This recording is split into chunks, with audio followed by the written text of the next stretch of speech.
Welcome to the Washdown podcast. And on tonight's episode, we have guest Mike Delaney. He comes back and joins us. He's been on before, so go check that episode out if you haven't watched it yet.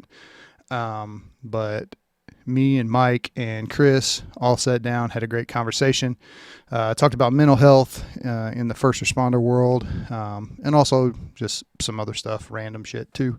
So hope you enjoy it. Like, subscribe on all the platforms. Follow us on Instagram, all that good stuff.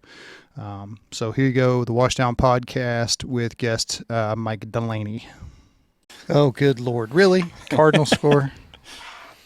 That's fine. That's fine. Ugly ass fucking shirt. I just like how I didn't tell him anything about it, and he wore a Royal shirt today. It's true. It's baseball season, man. Yeah. And last time we were here, it was fucking cold. Yes. It's not very often I say it's cold. And I was like, it's fucking cold. Yeah, I think that was because Rachel had turned on the air conditioner, and we hadn't closed all the vents down here. Oh. So all of the air just dumps into the basement. So it was like 55 degrees in here. That makes sense why you wear a sweatshirt then. Yeah. You're prepared. I can always take it off if I want. Yeah. Or leave it on. It's fine. Or leave it on. Yeah. Maybe I wore a shirt underneath. Maybe I didn't. I don't know. I was still half asleep when I left the house today. He is on a fitness weight loss journey right now. I heard that. Yeah. You were saying he was going to do it. Yeah. He wasn't so convinced. That hasn't changed. No, it's trying to get back into working out. It's trying to change habits. So like I try, and I know I'm going to misstep. I don't try to misstep, but I know I'm going to. I'm going to overeat, or there's not going to be another option like at the station. That just is what it is. Yeah. So I'm trying to cut down portions or not eat everything I put on my plate. And sometimes I do, sometimes I don't. It depends on what's going on during the day, how hungry I am, if I had something to bring for a snack.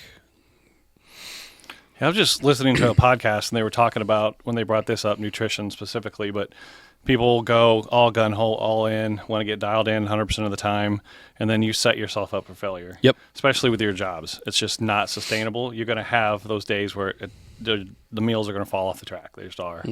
And he said your goal should be 7 out of 10 every day. And then you'll have your days where you'll be 10 out of 10. You'll do everything perfectly should, nutrition-wise. And I thought that's a pretty good way to look at it, because you always give yourself some leeway for life and different schedule changes and everything that comes up. I mean, then are you going out to eat for dinner? You know, are you if you drink, are you going to have a beer too? Because that plays a factor into it. And that's another thing they brought up too. Like if you are going to eat, you're not going to have the ability to eat healthy, or you decide just to indulge a little bit. Well, then take the alcohol out, because you're going to with the food, that way you don't double down on it. I'm like, oh man, that's a good point too. Yeah. Don't let perfection be the enemy of good, because you're not going to be perfect on your diet all the time. You're not going to be perfect on your workouts all the time. No. You want a certain level of consistency. Well, we were talking about last episode about standards. You want to set yourself a standard and try to maintain something that's reasonable. And it boils down to being a lifestyle change. That's the hard part. We talk about it, and then let's be honest, eating healthy isn't exactly cheap. No. Where your bad foods are usually a little cheaper. I mean, things are kind of iffy right now, depending on what you buy. Yeah. And even when you buy the healthy food, is it really healthy for you? You got to do your homework. You know what I mean? Yeah. Where was it made? Was it processed? Did they add shit to it? Yeah. What kind of chemicals were put on it to grow it? Is it synthetic anymore? Yeah. Because it's starting to become a thing. Yeah. And I'm not eating fucking tofu. I'd rather die of a heart attack at 42. It's or today. Tofu's really not that good for you, though. I just threw it out there because everybody's tofu. It's disgusting. Well, the good news is we have plenty of other options. Yeah. So what do you do to kind of stay fit and shape-ish? Doing anything? Yeah, actually about 4 or 5 months ago, I just started CrossFit again. Yeah, I know. I knew that was going to be your response. He's 0 for 2 now. Yep. Cardinal shirt and CrossFit. Oh, my God. Yep. So are you trying to get hurt? Or is it like... Well, if you do it right and listen to your body, it'll be all right. You got to check your ego. Not so easy. Yeah, especially at 41 compared to doing it when I was 30. Yeah. Yep. I've noticed that here recently. Mhm. Big time things I could do even a couple years ago, even before surgery. Yeah. And I'm like, why is this thing so heavy all of a sudden?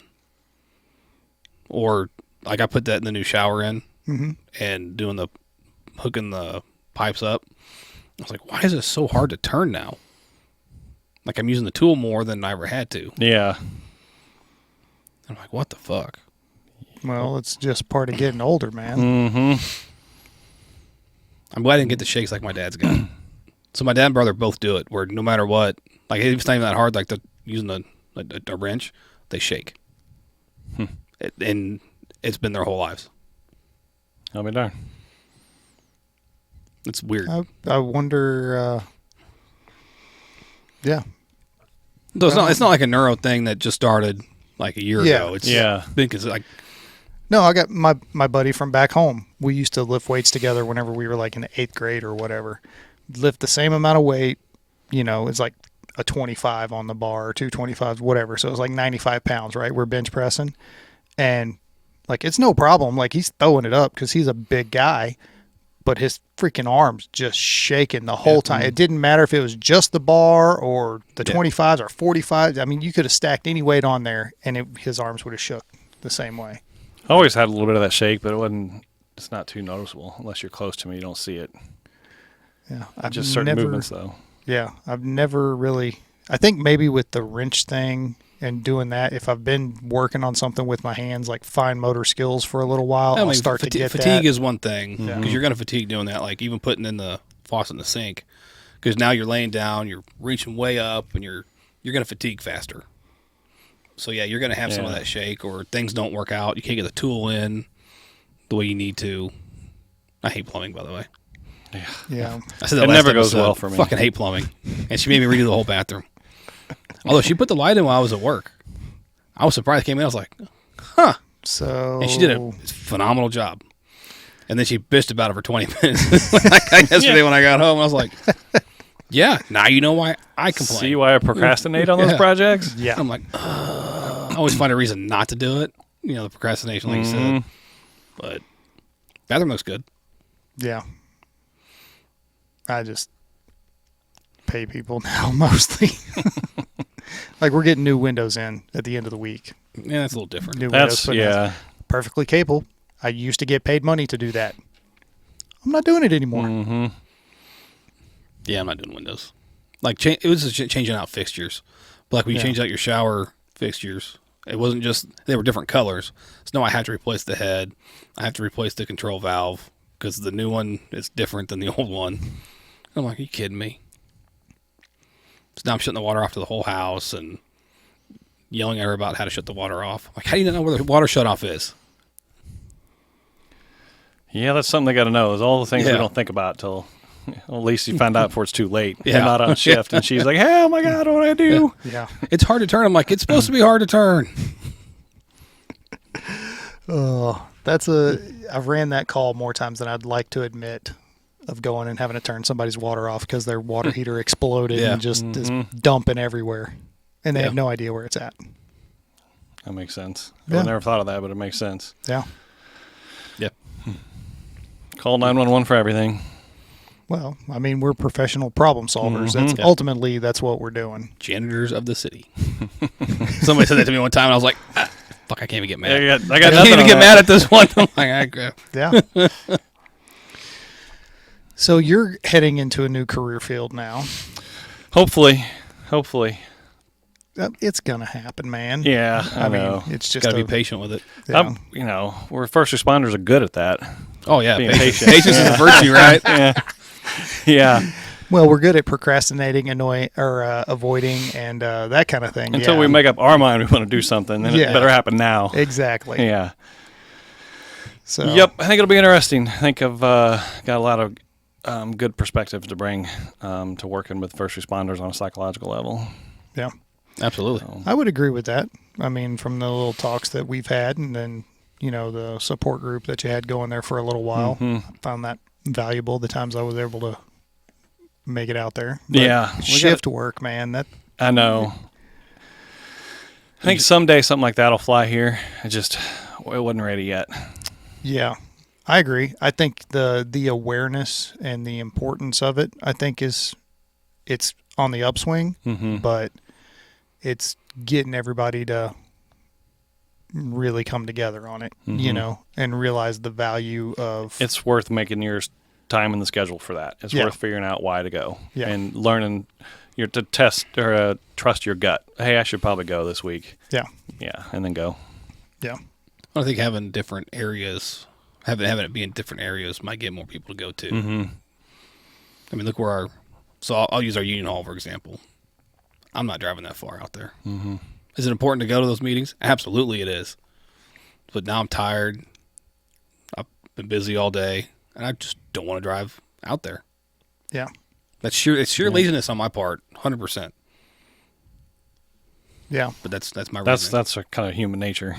Yeah. If there's an easy route out, well, it's okay because of this. I won't. Yeah. Yeah. Or like the way this city's divided. You want to stay in your bubble.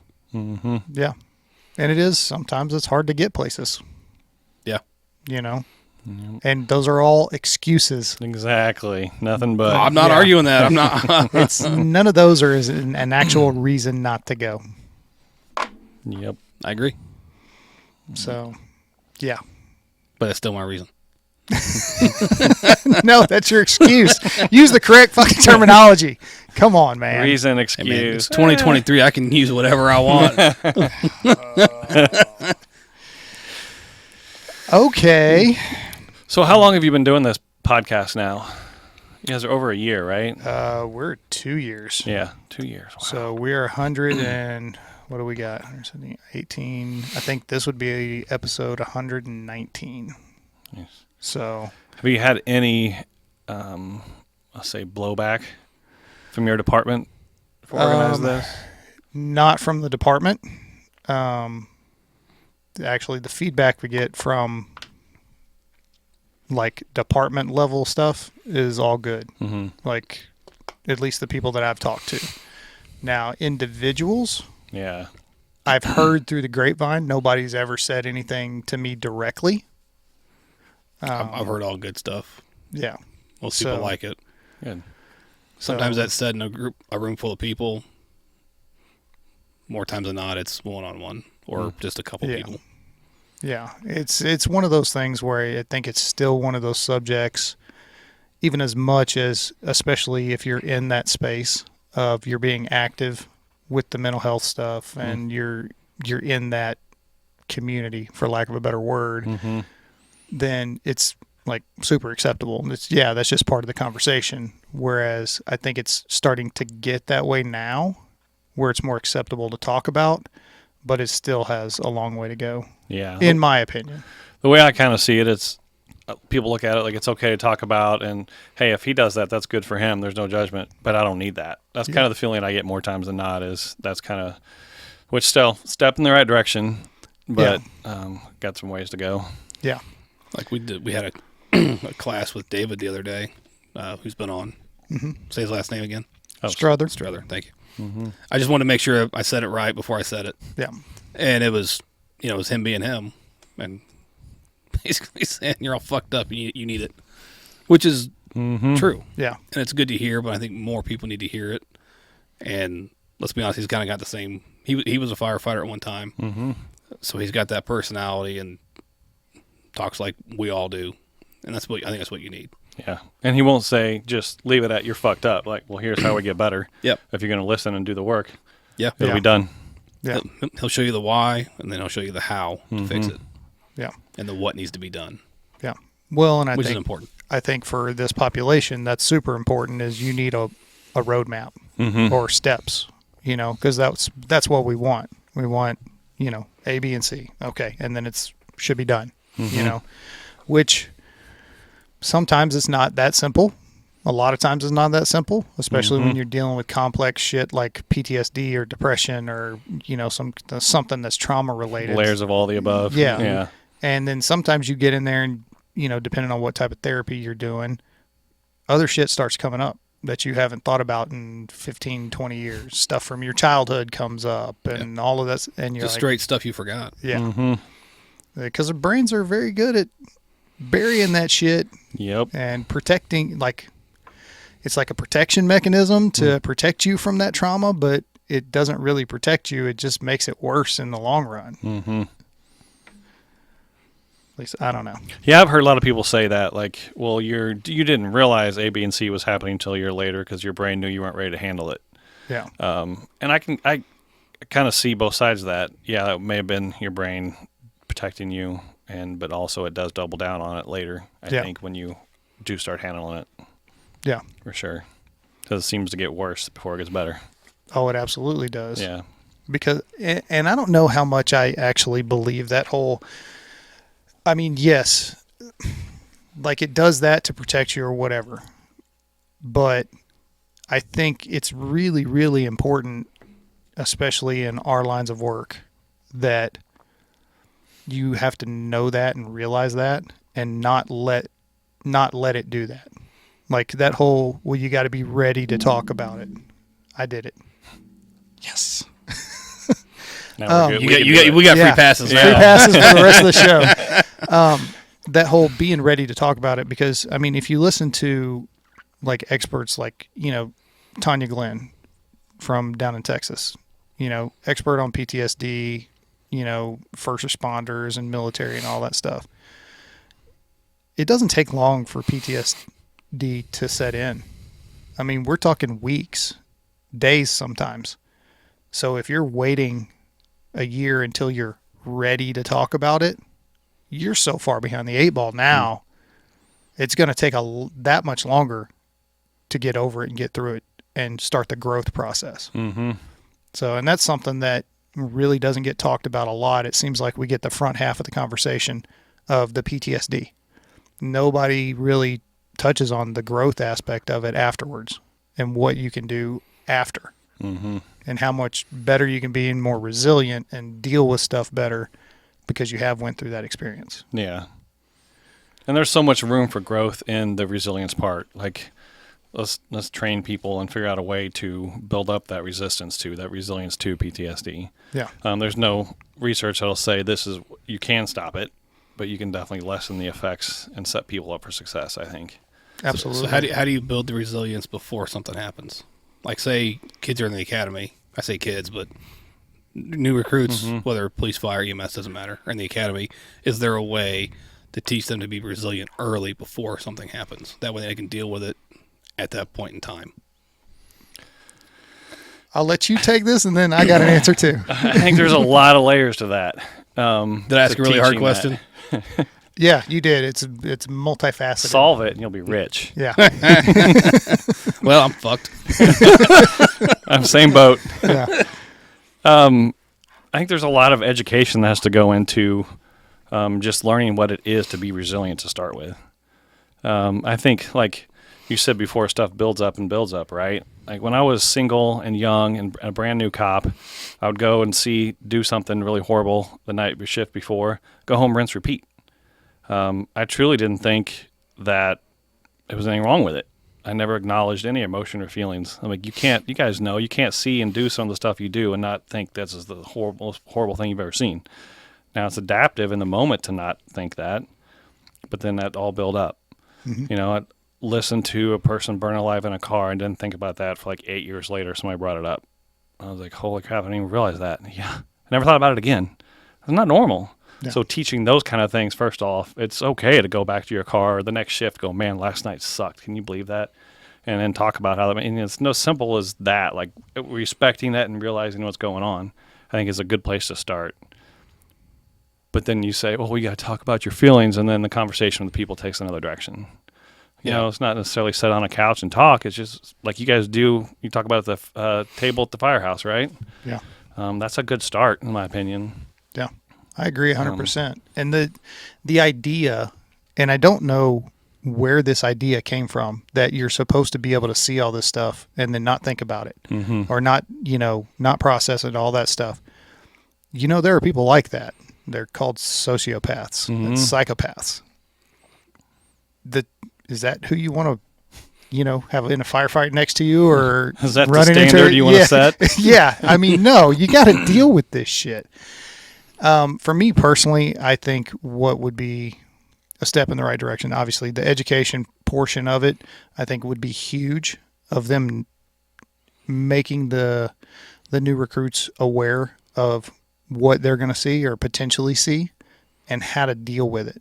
And maybe even start them in, like, wellness checks every 6 months or every year or whatever, to start that process earlier. Because every time you unload a little bit of it, you learn how to deal with that stuff a little bit better the next time around. The next time you have that critical call or whatever, it's not going to affect you in the same way, or hopefully it won't. You'll be a little bit more resilient to it. And as long as you stay in that process, then hopefully you never get to the point where you got to go inpatient treatment because the fucking wheels fell off and you're drinking yourself to death or trying to shoot yourself in the face or, whatever. And by no means is just talking with your partner about some stuff going to fix it all the time. I mean, there's certainly a place for going to the clinical setting and doing that. Yeah. But it's a good start. And then the other side of that coin too is the social connection, right? Having those friends that you can trust to say anything to. And in this day and age, the younger generations have less of that face-to-face contact growing up. Yeah. Online is not the same. Sorry, No. It's just not. It's not. And it's not the setting to talk about your feelings. And most people definitely don't post it on social media, because then you're going to be attacked. Yeah. No matter what you post on there, you're going to be attacked, because there's those people out there that just need to make themselves feel better Exactly. by attacking you, which makes you feel even worse, and you're even further behind the 8 ball. Or you start changing your post to get the feelings you want, to get the feedback you want, and it's not true anything that's going on anyway. Yeah. Yeah. Influencers, man. Mm-hmm. They're right up there with politicians and lawyers. Yeah, I was just listening to somebody talk about Aren't we trying to be influencers? motivations are different, though, I think. Yeah, we're the exception to the rule. That's not us. Anyway, you were listening to a podcast. Oh, Sorry. Oh, you're good. No, you're fine. They were talking about a survey of, and it was, I don't remember the numbers exactly, so I'm not going to say them, but there was a large percentage, as well over 50% of students in college wanted to be influencers as their profession. And I didn't realize I've seen an article about that before. Yeah, I didn't realize it was that much. Like it. yeah. Well, when you grow up seeing, like, with social media, like a lot of the younger generation has, and you see the certain people, Kim Kardashian, and what they've been able to build, starting with, of course, they had a TV show. It's a little different. Mm-hmm. But the people with millions of followers on Instagram or TikTok or what the fuck else is out there, and they make money on it, and they talk about it like, oh, hey, I got this free stuff sent to me to unbox it, and Yeah. you don't Well, do anything now. No. You're just sitting around having fun, and that's what you see, a certain lifestyle of them going on vacations. You see pictures on yachts and beaches, but how much of that is fake? Exactly. My guess, 99% of it. And also, there's no real sense of accomplishment that's going to last very long doing that. Getting sent free stuff and paid for doing that. Like, anybody who is honest with themselves can't feel truly accomplished doing that. I don't know. Maybe I'm wrong. But I don't think you're wrong. I do think there is the very big sense of accomplishment for doing the hard thing and earning stuff. mm-hmm. And I think from, our generation kind of sees that. I know the previous generation saw that more clearly than even we do. Mm-hmm. But yeah, man, I mean, there's a satisfaction that you get from struggling and from overcoming stuff Yeah. and saying, okay, I was here, but now I'm here I'd like to know because how, of all this work I put I in. put the effort in to get Yeah. there. where the influencer, there's not a whole lot of, there is some effort, but it's not the same. Mm-hmm. And how much are you changing yourself to fit that mold? Well, and I think that's a good distinction right there, is how much of that is actually you and how much is it a facade that you put on because you think this is what everybody wants to see. Even cut my hair and change my name. Nickelback reference. Jerry's a big Nickelback guy. Yeah. What? Just because everybody loves to hate on them because they were the most popular band in the world, Whatever. they still make good music. I like Nickelback too. I'll own they're that. all right. But I mean, he was right. Just to do whatever you can to get famous. So Yeah. he cuts his hair, he changes his name, grows his hair out, whatever. The AC/DC'd it, Yeah. making the same album over and over and over. Yeah. And it works. But I think social media and the influencers a different ball game. Yeah. I don't disagree with you.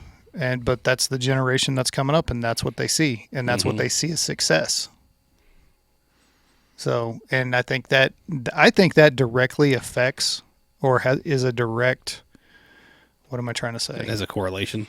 Yes, a correlation between what we see now of police departments, fire departments, EMS, like all of these, like we were talking about earlier, the trade jobs of not having enough applicants and enough people to fill those spots. That's exactly what I was thinking. Yeah, we were talking about that last episode.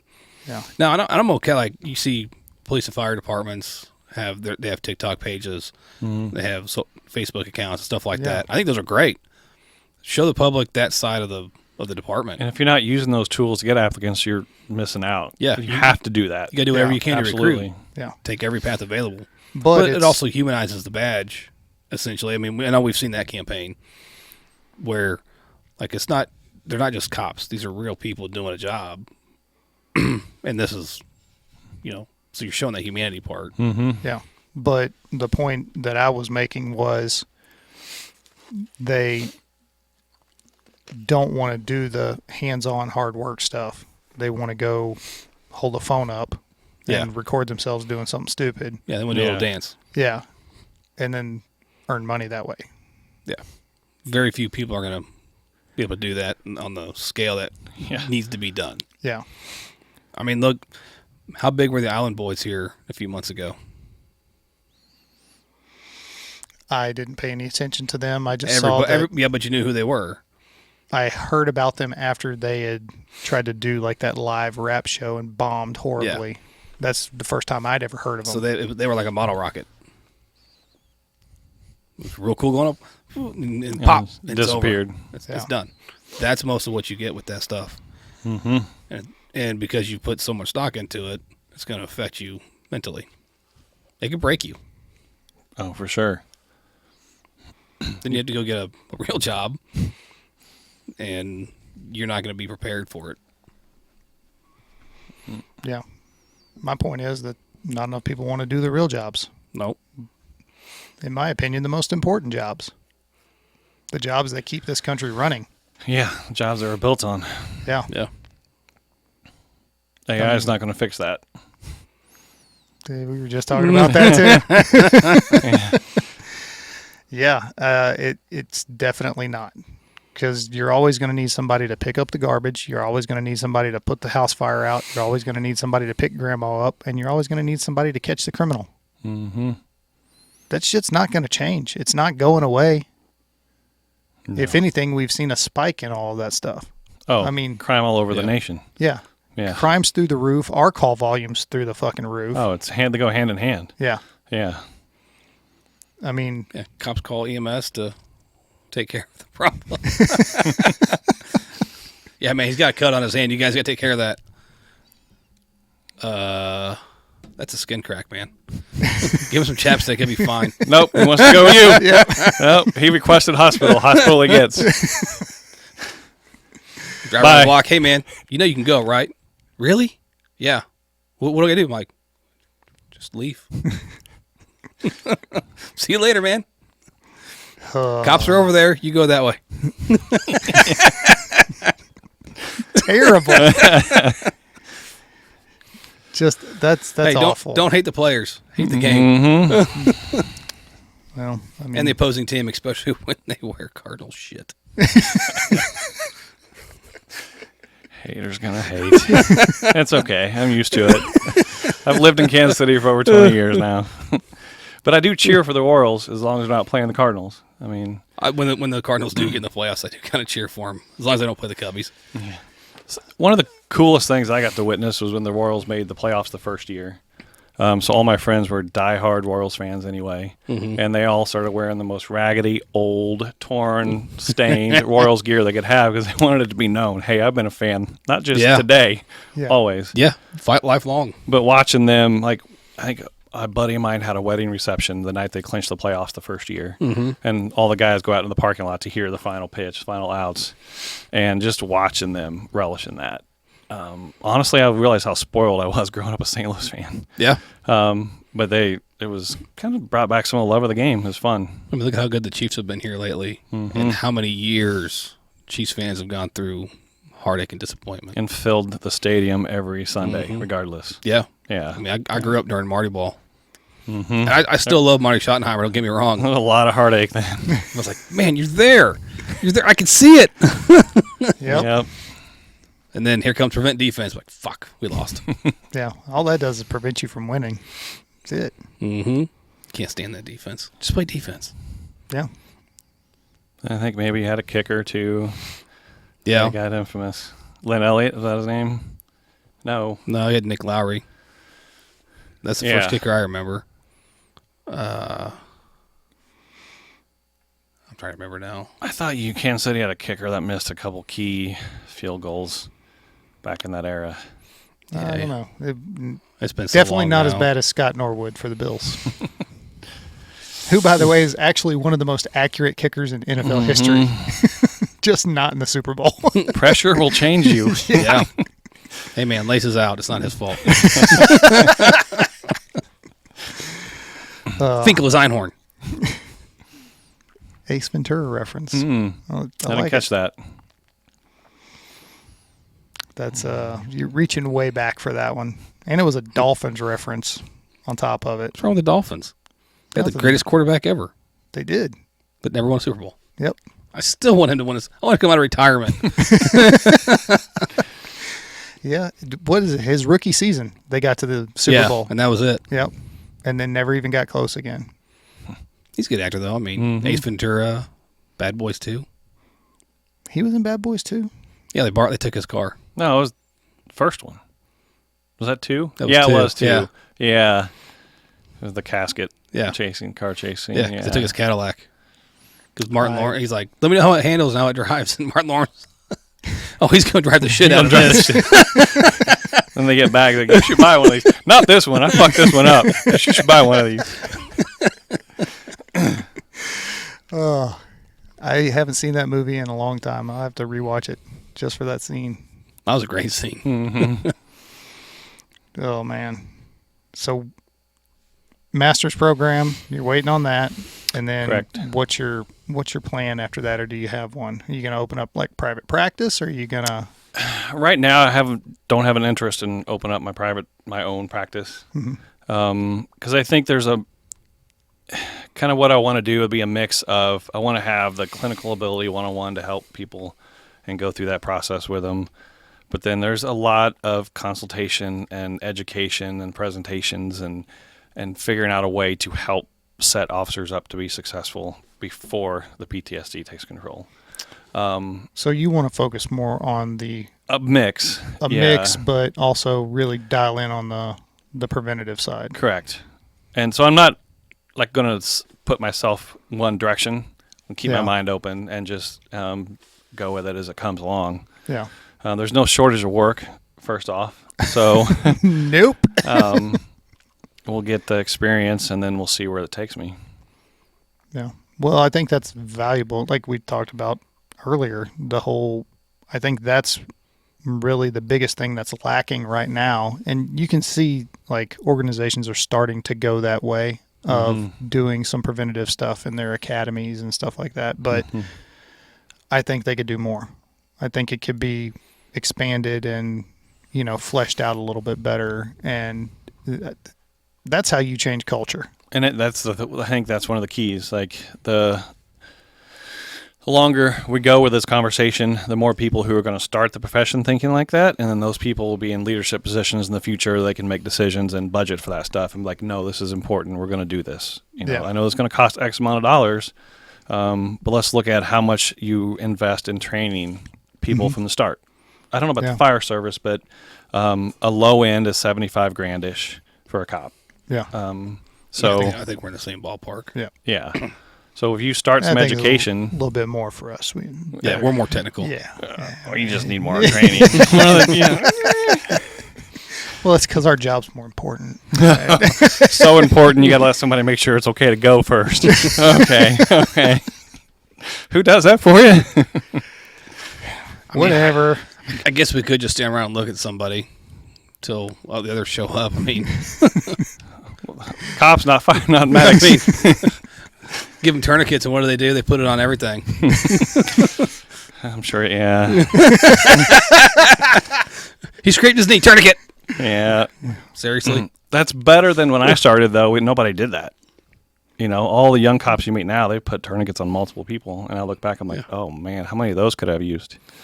If you're going to put a tourniquet on somebody, be able to describe what it was doing. Was it bleeding? I don't know. Was it gushing? Was it oozing? Was it bright red? Was it dark red? So, but that's where we get into the conversation of training and labor division and all that stuff. Like, I'm okay with the tourniquets. I really am. Oh, don't yeah, get me I know. wrong. Yeah. I'm glad something's being done because that can be the difference. But at least know when to apply, when not to. It's tourniquets, I feel like it's pretty common sense. You think? I mean, does it just need pressure? Yeah. You forget about that. A little bit of pressure and elevation goes a long way. That'll be, that's enough for that one. one. Here's an ice pack. Fixed them. Yeah, I don't know. Give them a sticker and be on their way. And a lollipop. Yeah, they might be diabetic. Let's hold off. Sugar-free lollipop. And those suck. Nobody wants those. They're gonna be bad guys. It's going to be litter is all that's going to be. $500 fine. Yep. Get your numbers up. Just making work for you. Making money for the city, though. That's right. There you go. Sorry, cops. I apologize. Anyway, what was I saying before you fucking I don't know. jumped in on your tourniquet fucking tirade? Division of labor. Division of Whatever. labor. That was funny, and you know it. It was fun. Have some fun, Jeremy. I'm having plenty of fun. Shut up, Chris. No. Division of labor. Yeah, but I said that while it was before then. We were talking about. All right, y'all, we got to pause and rewind. That way Jeremy can figure out what he was talking about. Yep. Redo. It'll come back. Yeah, it'll come back. We'll just keep muddling through. Prevention, yes. Yeah. Training, yes. I mean, I think those are all things that. Well, it's not something you can talk about just like have a day of in the academy. No, I think it's got to be multiple and involved in every aspect of the training. Yeah. You know, because, I mean, as you go through the academy, it builds. You start at the basic level and you start going up. And I think this needs to be incorporated in all those levels. Because if you only do it to the recruits in the academy, then they hit the street, and the guys and girls out there are like, no, we don't do that. Then the time in the academy it's gone now. If you don't have one or two that. Yeah, exactly. And if they're not allowed to take the training and use it, which will involve others talking and working through stuff, and just it's not going to do any good. Yep. Yeah. Full Well, there. that's why it has to be a culture shift from. Oh, I remember what I was going to say. So, going in that direction of the education and stuff, you talk about leadership and then, well, how much is this going to cost and all that stuff. You can actually, there's research and numbers on that of having preventative stuff in place and how much money it costs. So how much money does it cost to send somebody through an inpatient program? Well, you're talking $100,000. And that's on the low end. And if you've got to send them out of state for that because we don't have those resources here anymore, that's gone. Well, it's not just the cost of the program. Now you're vacation, sick leave, or are they on modified duty? Yeah. So all of those costs. Backfill.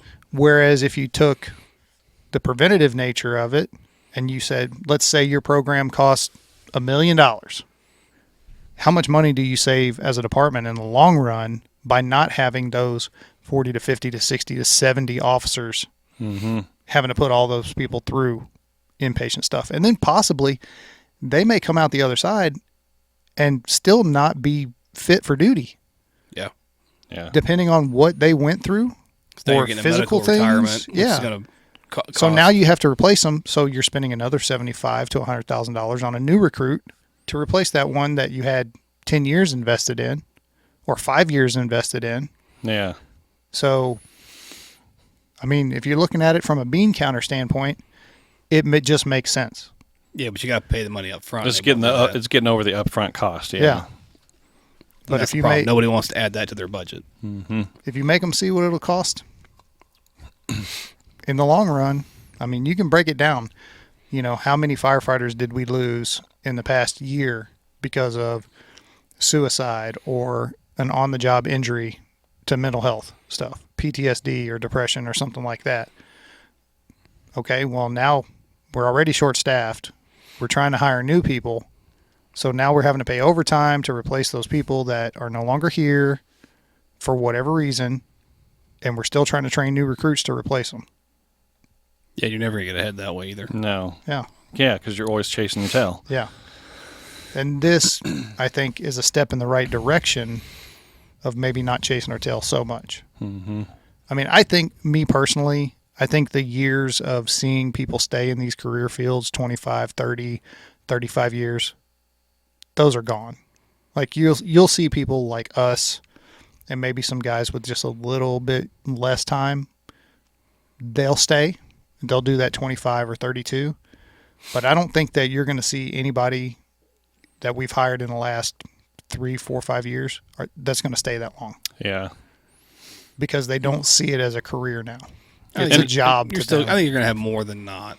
And if I do. I mean, time will tell, but I just don't see it. I don't know. I had to leave, but my motivations and the reasons I started that career were still the same as when I started. Yeah. And I think that is what keeps those people there, the people that are going to stay 25 years. Yeah. They were in it from the beginning for the right reasons, and they haven't lost sight of that. I think some people lose sight of that. Yeah. Which is very easy and understandable in today's age. Well, Yeah. I think even during your career, you kind of go back and forth. You have those waves, absolutely. I've lost sight before. Mm-hmm. Like I'm just pushing through. I'm pushing through. Yeah. I got to get there. I got to get there.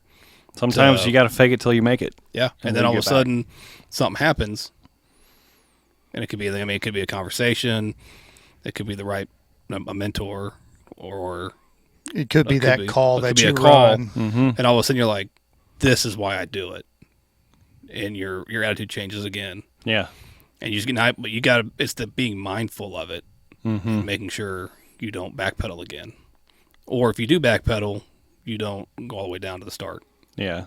Yeah. Well, but also, I don't want to speak for you, but you also were injured.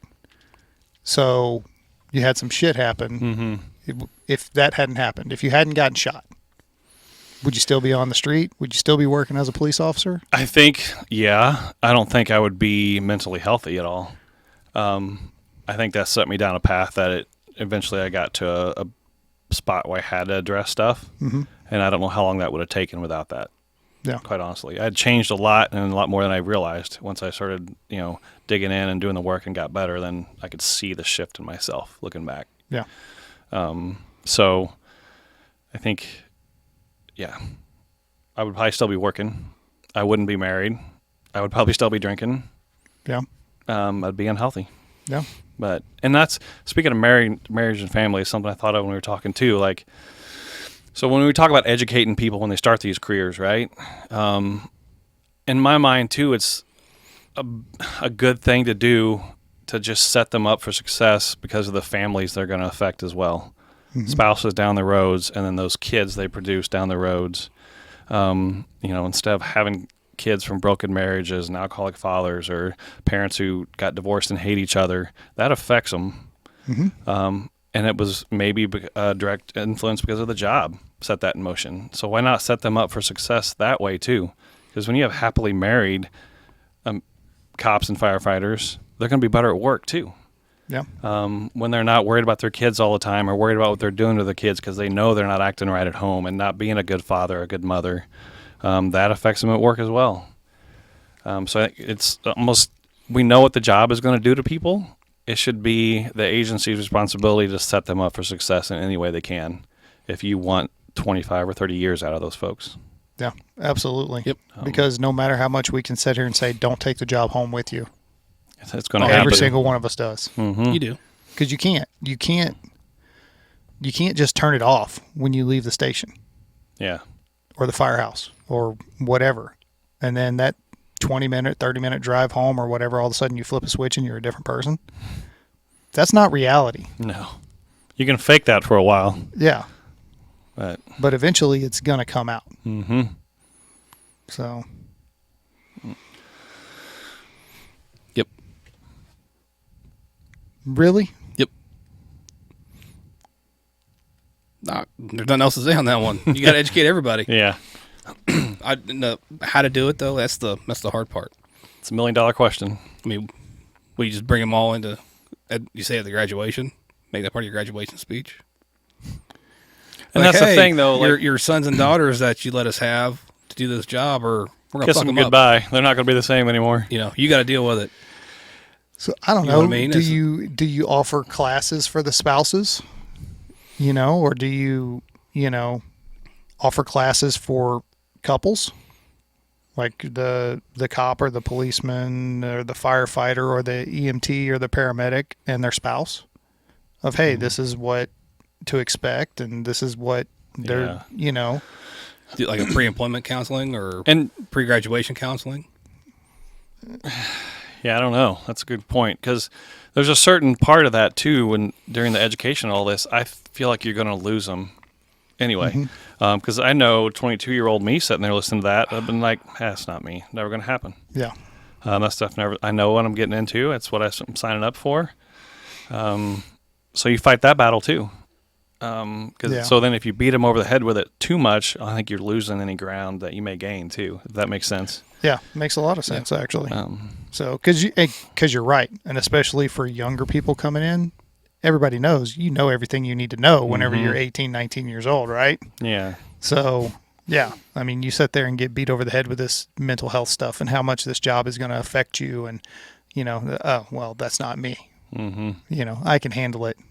With my vast life experience. Exactly. Of 2 years of college.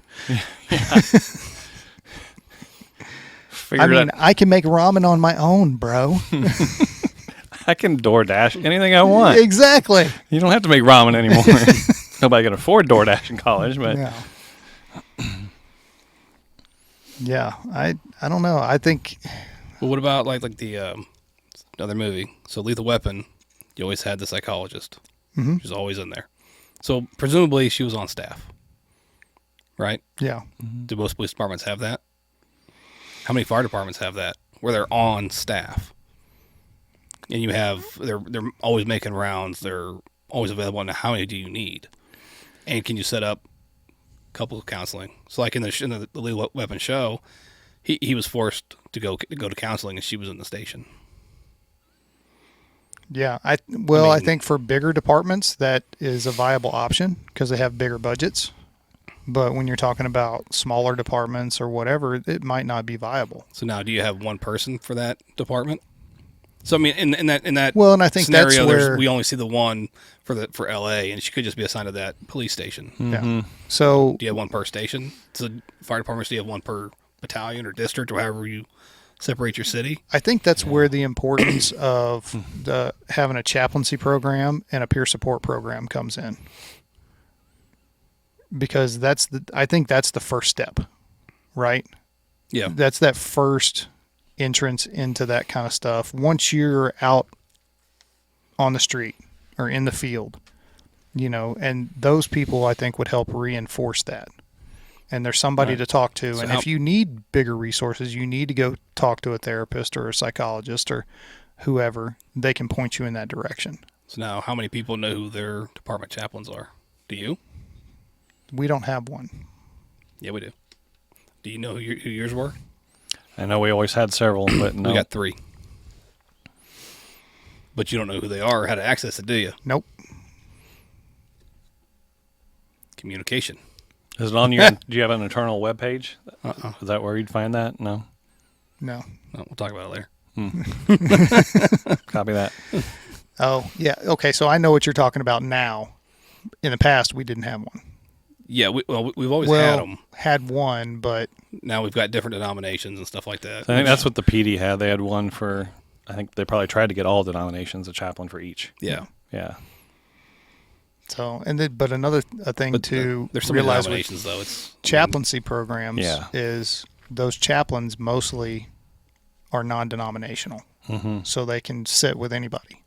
yeah. But now you're gonna, and I think a lot of people have that fear of, well, I don't want to be preached at, and they're gonna use the religion and God to help fix me. Because That's not what they do, but nobody knows that. And that's what yeah, if you that's have, where I was getting if you to. have- Thanks, Yeah. Yeah, Dick. I mean, you interrupt me all the fucking time, so I know. you're But that's to welcome. be expected. This is your show. We don't care. We talk, and you listen. All right, right, go yeah. ahead. Am I right? No, you're the guest. You're supposed to do all the talking. I was listening to you interrupt him so I could listen to you more.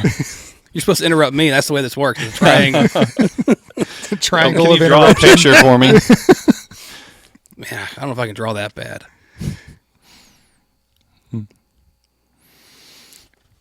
I was done.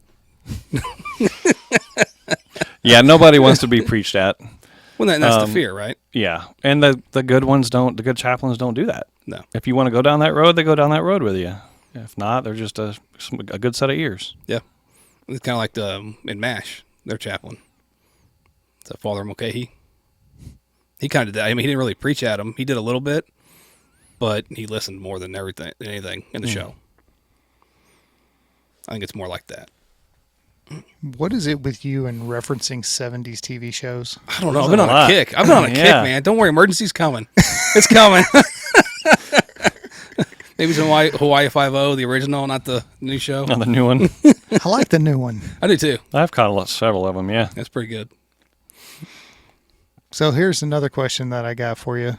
So do you watch cop shows and just go like, that's totally unbelievable? But you'll sit there and watch a firefighter show and be like, oh, that's awesome. No, because I know too much how they mess up the cop shows. Is so unbelievable. I know they can't be getting the fire shows right. Yeah. Speaking of that, we tried to watch. Have you guys, either one of you, seen Fire Country? No. No. I just refuse to. Even my wife was like, "This is so unbelievable." Like we wanted to like it. We wanted a new first responder show to get into, and we had to quit. Like it's so far out there. Yeah. What was that one with Steven Dorff? He was the sheriff. Deputy? Was it deputy? It was only on one season. Yeah, I liked and it. Yeah, it was really good. And then some stuff happened and they took it off. Just like all the other cop shows they took off that year. Funny. Yeah, weird how that happened. Yeah. Because he was kind of like the hard charging old school kind of guy. He was a mounted cop. Yeah. It was a great show. I liked it when they came and said, "Hey, you're the new sheriff. Congratulations." What? It's from the charter. It was made in 1823 or whatever it was. Yeah. The city charter. I've never seen that. Yeah, so basically, he was the senior most deputy in the mounted patrol, and the sheriff had a heart attack and died. And the city charter said if something happens to the sheriff before an election, or when it's not an election year, the senior most person in the mounted patrol Now sheriff. is now the sheriff. Yeah. And And you can nobody liked him because he was like old school and kind of like the hard charging guy. And he put up with the political bullshit, and the brass didn't like him, and now He their was boss. real popular. Yeah. He's like, fuck you guys. How about that? And then they were trying to push him out. He's like, I got a year and a half or however long it was. And he was going to do things his way. And actually, it wasn't a bad show. No, it was actually a really good show. It was a really good show. So, I didn't have a point. yeah, no. Just a good cop show. Do you ever have a point? Not really. I just talk to talk. I like to annoy Jeremy. Get him off track, lose his train of thought. Yep. That's your job. Yeah. I don't know if you noticed. I'm really good at it. 18 years perfecting it. Have you been recently promoted or anything? That's what I I thought. got promoted back in November. Okay. Yeah. Well, congrats. He waited till he came back to duty to Yeah. get promoted. Yeah. Mama didn't raise no fool. He played that one just right. Timing was perfect. It just happened that way. Like I didn't want to do the work hardening part of therapy, but I'm glad I did. Well, it's valuable, dude. It was. How many people do we know, and I'm sure you know several as well, that They just want to get back to work, Mm. and they come back too soon Yep. and re-injure themselves. And that's what I was worried about. I mean, Jay and Yeah. I talked about it. I talked about it with the doctor and my therapist and all that, and it was the right decision. Yeah. And he was like, "Just take you about 4 hours." The first time I did it, it was like 3.5, and then by the next week, I was doing it in like 2 hours. I was like, "Hey, what do you want to do for 2 more hours?" Like, I'm done. I did the whole list. Nice. Like, no, you can go home. I'm like, all right. So I was more ready than I thought I was, Yeah. but still building those muscles up, and some of that muscle memory was coming back. I mean, because you can't do everything, but you can somewhat simulate it enough to be. Yeah. Ready. Well, and I think it helps with that, the mental aspect of it, the confidence of, You got to have that. Yeah. can I do this?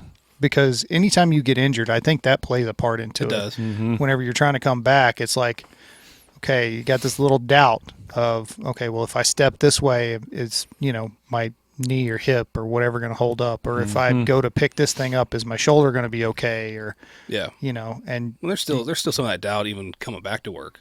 Yeah. Because you just don't know. You haven't been there, done that yet. Yeah. I mean, is this the one that's going to take me down again? Am I going to tear it again or whatever it is? So it's still there. But But that's why you have young people on your crew. So as you get older, you have that thought regardless sometimes. You do. Yeah. This could be bad, but Yeah. we got to do it. Man, if I jump out of the rig like this, am I going to go Yeah. down with a back injury? Yeah. I'm going to be real careful how I put my socks on today. Am I going to cough too hard? Yeah, there's definitely I don't think that gets talked about a lot either, is the physical wear and tear on your body. I think it's just something that everybody's just kind of accepted. Like the other night, ran a call, young kid, paramedic. He's, wanting to do everything because, he's a That's- good hard worker. That's what we do. That's what we want him to do. But he's got our EMS bag on his back. This thing weighs 40 pounds? Oh, I don't think it's that heavy. I bet it is. It wouldn't I surprise bet me. it's There's a lot of 30. shit in there. Yeah, I bet it's 35 to 40 pounds. But he's got it on his back, wearing it as a backpack, which I have an issue with anyway. But he's trying to do that and use the stair chair, carry this person down the stairs. I'm like, we're not doing that. Give me that bag. You got 5 other people standing here. You ain't got to do everything. Yeah. And, I had to pull him aside afterwards. I'm like, dude, you blow your back out trying to be the tough guy. It's not and even then you're done. It's not even the injury part. It throws off your balance Yeah. because the weight, you have the weight in one area, and then that bag shifts. Yeah. All that weight goes over somewhere else, and you might not have any weight on that leg. And on the stairs, you're trying to counter the patient's weight. Yeah. And this It's a dude- recipe for You're disaster. asking for it. So not only are you going down, but you're gonna take that patient in the chair with you, and the person at the head of the chair. Yeah. And now that you got dude was not 3. doing what we told him of hold on to the straps. He was Yeah. reaching out and doing moving around, and it's like, no, we're not doing this. I'm not filling out that paperwork today. That's when you go knife hand. I didn't have to knife hand him. He's a good kid. He No, I meant gets the it. patient. Hey, Just step back and supervise. He wasn't. see, that's he your was- job as a supervisor. That's when you step in. Yeah, he was. But the medic was talking to him. Everybody reiterated to him not to do that plenty of times. I didn't need to jump in on that. You missed an opportunity to yell at somebody. I'm mad at you now. I don't miss those opportunities. I'm sure I'll get many more. Yeah. I lost my cool the other day on somebody over some dumb shit. It wasn't dumb shit, and it wasn't his fault. He's new. He didn't know any better. And I was more mad at his leadership for not expressing to him the thing that he was doing had serious consequences in the long term. But yeah, I could have explained it in a better way other than don't do that dumb shit. So, yeah, I did He's it, a terrible leader. dude. It's, He's a yeller and a screamer. I don't know if you know that. I'm a learning. work in progress. I'm a work in progress. I don't do everything perfectly the first time. So every time. if I'm yelling at you, you fucked up bad. Boom, that's pretty much. I mean, it wasn't a huge issue. It was, but also I could have handled it differently. It wasn't an emergency. So, You're always going to second guess yourself. Yeah. Later on down the line, there's Yeah. always a better way to handle everything. Yeah. Certain part of you needs to be evaluating yourself like that, I think. Yeah, I think that's part of the resiliency. Yeah. That doesn't mean you got to beat yourself up constantly and carry it with you, but you can evaluate yourself. Yeah. Yeah. Well, that's how we learn and grow, Exactly. you know. But there, like you said, there's a line of, are you going to carry it and beat yourself up about it constantly for the next however long? Or are you going to go, yep, I could have handled that better. This is what I'll do in the next situation. And then do better. It's what we talk about all the time of, you know, everybody's going to make mistakes.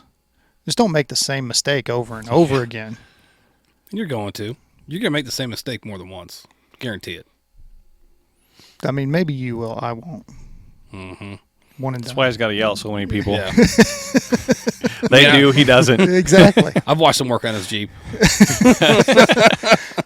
Different issues. Oh, that doesn't apply to him. Yeah, no, apparently. yeah. No. That's not his fault. It's not my fault. I'm a shitty mechanic. But you should never do the same shitty mechanic stuff twice. I don't. It's always something new that I'm doing that I shouldn't be doing. Just take it to the shop like a responsible adult. What's the fun in that? Uh, Yeah, I you can't know. throw a wrench and be socially acceptable. If I don't have a reason to throw that wrench. Yeah. Maybe I need a Jeep. I can throw stuff then. Okay. Yeah. There you go. Okay. Everybody knows when you work on something, whether it's your house or a vehicle, it's True. acceptable to throw a tool at some point. True. You're not wrong. As long as you don't put a hole in the wall or break a window or damage the floor, you're fine. He did say we couldn't hit anybody else. He didn't say that. I didn't say Hey, that. if it bounces and it hits somebody, that's not your fault. That's the floor's fault because of the way it bounced. Okay. Of how he justifies violence and hurting other people. It's all perspective. I like it. It's Hey, not you your. They shouldn't have been standing Yeah, there. you should have moved. You Yeah. knew I was throwing the tool. You saw the arm motion. Yeah. Everybody knows it's going to bounce like that off the Yeah. floor. What were you thinking? Yeah. It's not my fault. You don't have your reaction skills down. Maybe you should work on that. If you can dodge a wrench, you can dodge a That's ball. That's right. Oh, I was thinking about that. I was too. I was like, I made too many references. That's too new of a reference for you to make Yeah. in this Yeah. episode. Not old enough. I like I the like it. 70s and 80s. Well, the shows were just better. Yeah, I mean, Well, from a nostalgia standpoint, they were better. they were still poorly made. Compared to now. Yeah. I think Well, they were they made also- better. I think they were made better back then. Personally. They didn't have all the CGI and special effects. Practical effects. I mean, they really set a skyscraper on fire for the Raging Inferno and put it out with dynamite. Did they? Did they really? Yes, He said it like he knows. I was there. Well, you just lost it. A little bit of credibility and then just Gone. What, you guys don't have a DeLorean?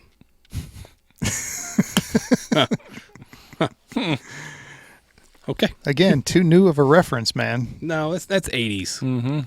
That's okay. mean- If you say so. 90s and before. 90s and before. Okay, that's what we're keeping our references to. Except for, like Grandma's Boy's okay. In those 2000s. But any Adam Sandler movie, you're fine. Okay. Just setting the rules. So, Ground rules that should have been set like an hour ago.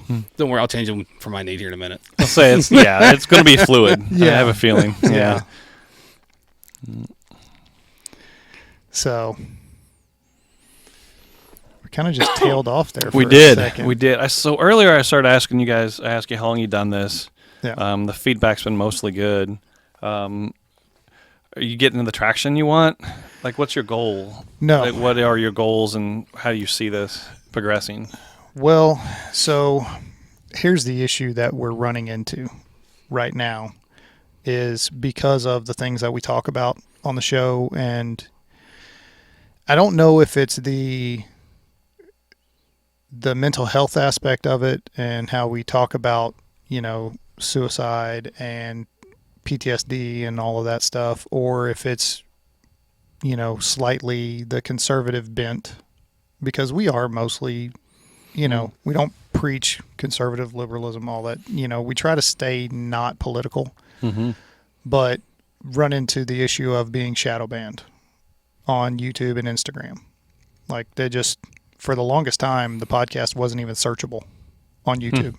Like if you didn't type in the whole name of the podcast, you weren't going to find it.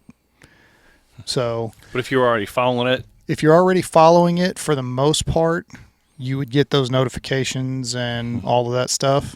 But I've even had people tell me that they were unsubscribed from the podcast without them unsubscribing themselves, or asking me, "Hey, are you guys still putting out videos?" Well, yeah.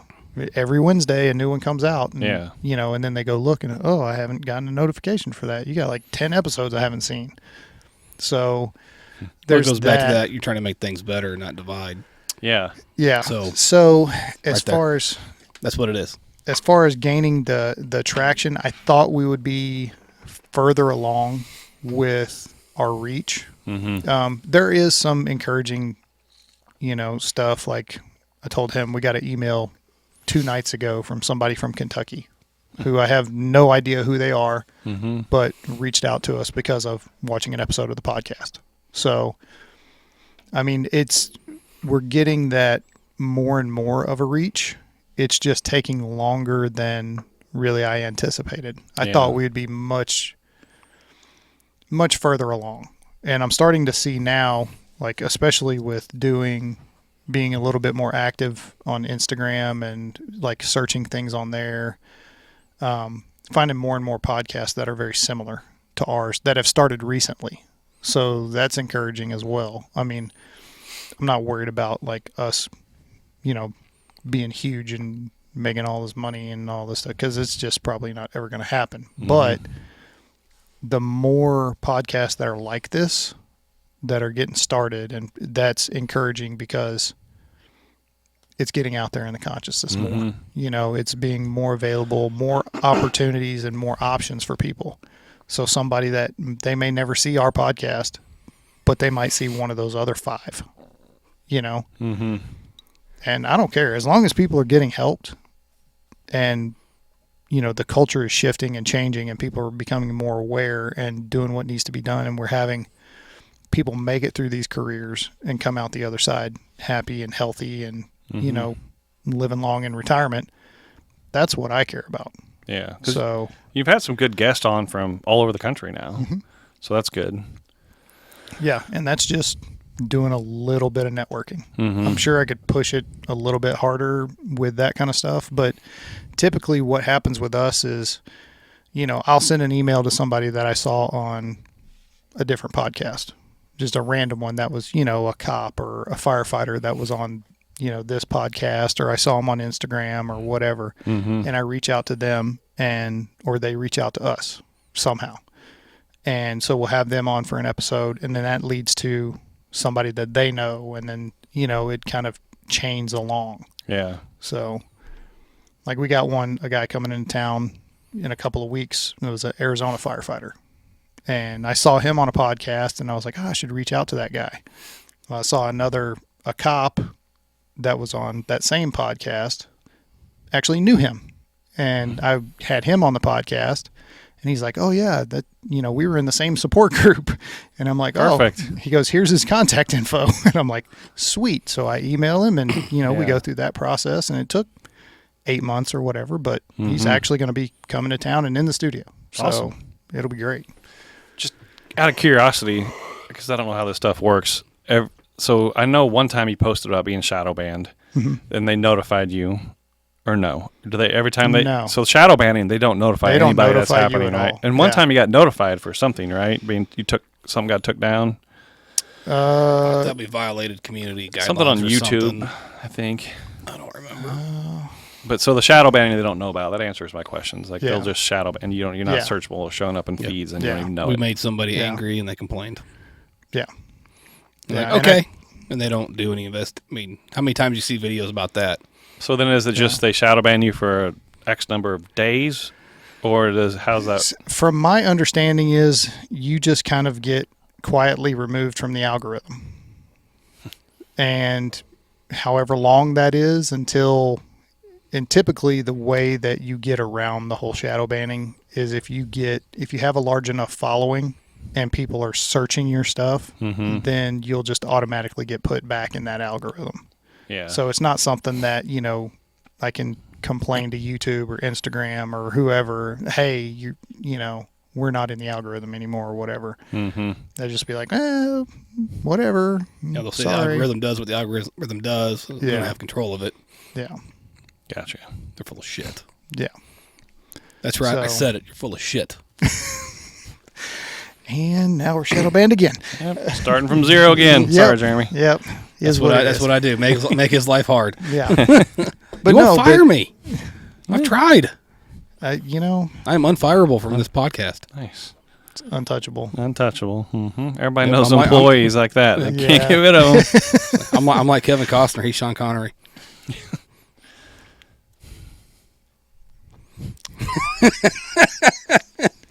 There you go. Yep. So anyway, yeah, but that's the unfortunate part of social media in general, of trying to expand your reach and, all of that stuff. They really do have a lot of control over that. And, it's one of those things where if it's a private company, they can totally 100% do that. Mm-hmm. And everybody gets all up in arms about this whole freedom of speech and all that stuff. It doesn't apply to private companies. That applies to the government. Yeah. So I think. do I think it's wrong? I think the argument with social media is how they're taxed, Right. and that's where their argument comes in, where they're not supposed to do. I'm not 100% sure on it or clear on how it works. I just know it's a tax thing. Like if you're taxed one way, you can't delete and ban people. If you're going to do that, that's fine, but you're going to go this higher tax rate. Yeah. It's something to do with that, and it was like I saw something, I read it, and I was like, huh? And I didn't go back and read it again. Mm-hmm. And shame on me for that, but that was the gist of it. Yeah. So, but it does, like, I've seen a lot of the people that I follow, and they're mostly veterans, but they're starting their own, like, not necessarily websites, but like email lists and all of this stuff because they're getting suppressed constantly, and getting kicked off platforms. And it's not because they're saying anything that's like super controversial. It's just they lean more conservative. So it's the politics that gets them in trouble. Yeah. Then. Yeah. And it's not even really that. It's like we've talked about it, where we'll have like an event here in town or anywhere in the nation that, we need to talk about, like a cop gets shot or a cop shoots somebody or a firefighter gets in trouble for this or whatever. And we have to address it. We have to talk about it. And it's like, let's wait until all the facts come out. Yeah. Before we're not going to go off half-cocked and talk about it. Well, that's not acceptable. Mm-hmm.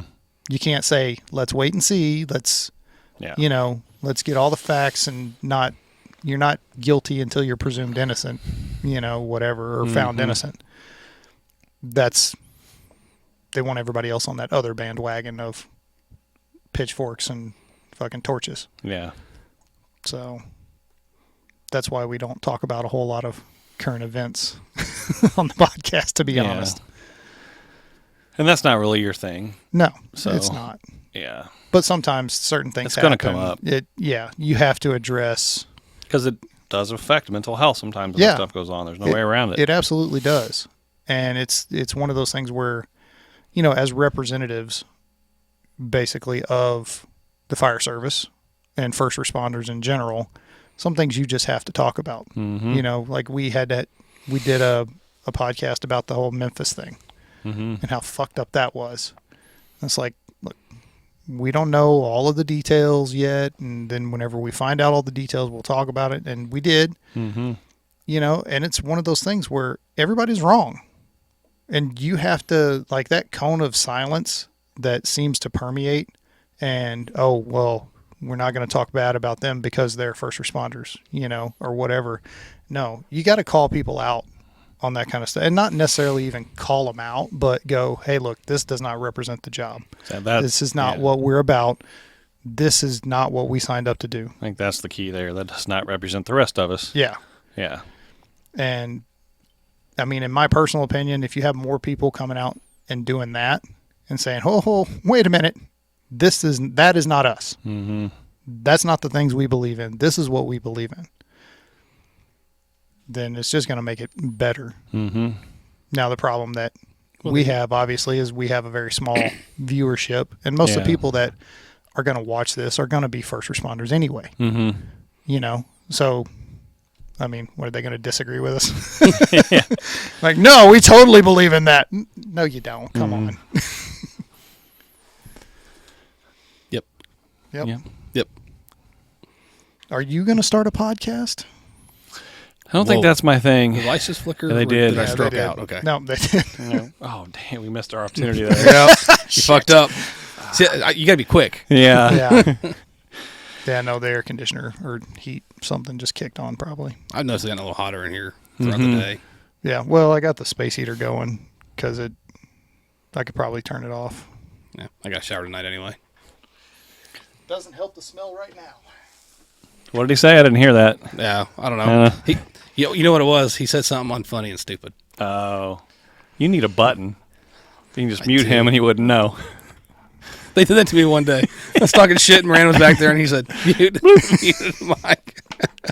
It was pretty funny. Yeah, it was. Because he It was went funny. on for a He whole just nother talking. minute. Yeah. No, it was like a sentence. I was like, what the fuck? Yeah. And it was pretty funny. I had to give it to him. Yeah. If you don't hear yourself through the headphones, then can't hear you. Nobody else hears you. Yeah, nobody else hears you. Just got to talk louder. Yeah. Just get the other mics to pick it up. Yeah. Yeah. It'll be quiet and they still pick it up. Yeah. So what I've found, because I listen to our podcast on Spotify. And that's what I use for most of mine. Yeah. Quite frequently I'll listen to it, and it does really like the volume up and down a lot, and some people just are quiet talkers, and some people tail off at the end of their sentences, and You're not going to let that die, are you? no, because you're who I'm talking about. I You know. that. I'm quite well aware. Yeah. I just don't care. Establish that. Yeah. We are, and he's not going to fire you, so Exactly. you're fine. Yeah. I'm unfireable. Yeah. Unfireable. So, It's unquittable, too, though. It's a double-edged sword. yeah. I can't quit, but I can't get fired. Yep. You're just stuck. I'm just Yeah. like, Yeah. He should probably talk to a therapist about that. Mike, do you have any openings? You don't want to talk to me. I don't think he wants me as a patient. It's like, this guy's fucked up. Well, how much cash you got? I think you know the answer to that. Yeah, okay. I do have insurance, though. I don't think I can finagle to get money from insurance companies yet. No, not yet. Okay. Yeah. Yeah, that'll be an interesting proposition once you do start working with insurances. That can't You be should- a fun conversation. You should at all. probably talk to my wife about that. I hear it's easy and fun process to go through. It's super easy. So you'll and keep fun. your prices low and then lowball you. No, they have set rates. Do they? Yeah, I don't think there's any No? negotiation on that. Yeah. So you can negotiate. Usually it's not a very big wiggle room, but then what they actually reimburse for is ridiculous. Yeah. It's like, it's really, I think, and we can get on this. I can get on my fucking soapbox about I that. think we should have Rachel on and talk about that. Yeah. Because let's be honest, Yeah. it plays right into the mental health because that's stressful when you're running a business and trying to help people. Yeah. Yeah. If you have your own practice. Yeah. Yeah. Because it's ridiculous. It's like $55, some of them, $60. Are most insurance companies wanting you to go to telehealth too? Some of them do, some of them don't. Like, it's not, I don't really, care. doesn't really 'Cause matter. to me, that's just not going to work with this. It doesn't work with this The clients population. in first responder world. Yeah. It's not going to be effective. And surprisingly, some people want to do that. Some people don't. But just because they want to doesn't mean it should be for them. Yeah. Or it will be for them. Exactly. Yeah. And you can't do all of the treatment modalities through telehealth. Mm-hmm. So, but yeah, it's one of those things where, and I think insurance companies do that shit on purpose because they advertise that they are going to give you this benefit, but then they make it so hard on therapists to actually make a living wage Yeah. that most therapists are like, fuck this, I'm not going to do insurance anymore. I'm just going to take cash pay. Out of pocket only. Yeah. And then, so the insurance companies are collecting this money from all the people that have their insurance, and they're not providing the service. Yeah. I don't know how that is fucking Legal? Yeah. It's called a scam, Yeah. and it's legalized because they have lobbyists. Or as I like to call them, bribers. Just got shadow banned again. Yep. Tell me I'm wrong. Dude, you're not wrong. You're not wrong. It's legal bribery. Mm-hmm. So, Wish I could write my own laws. yeah, I heard one the other day that I thought was fucking hilarious. Apparently somebody posted on Facebook, and I'm not on Facebook, so I hear the secondhand about how you don't have to pay income tax. It's not a law. Yeah, I've heard that a lot. Yeah, There's no law in the book that you got to pay income tax. which is false. You do have to pay income tax. It was I started. think that's theft personally, but Well, it is. You get taxed on everything multiple times. yeah. We fought a war over that. Yeah. And actually, there was no income tax in this in this country until after World War II, and it was supposed to be for 2 years. There was a whole lot of taxes. That's a long 2 years. Yeah, A whole lot of taxes have come out since World War II. yeah, Everything was taxed. yeah, multiple times. Yeah. And then you have to pay property tax on something that you already paid sales tax on. Yeah. Yeah, that's Let's not talk about that. why not? We're already open mouth, insert foot. Might as well stick the other foot in there. I'm just trying to get him on his soapbox just a little bit. He's resistant. I know. He's not going to do it. I got him the other day. So you'll find this hilarious.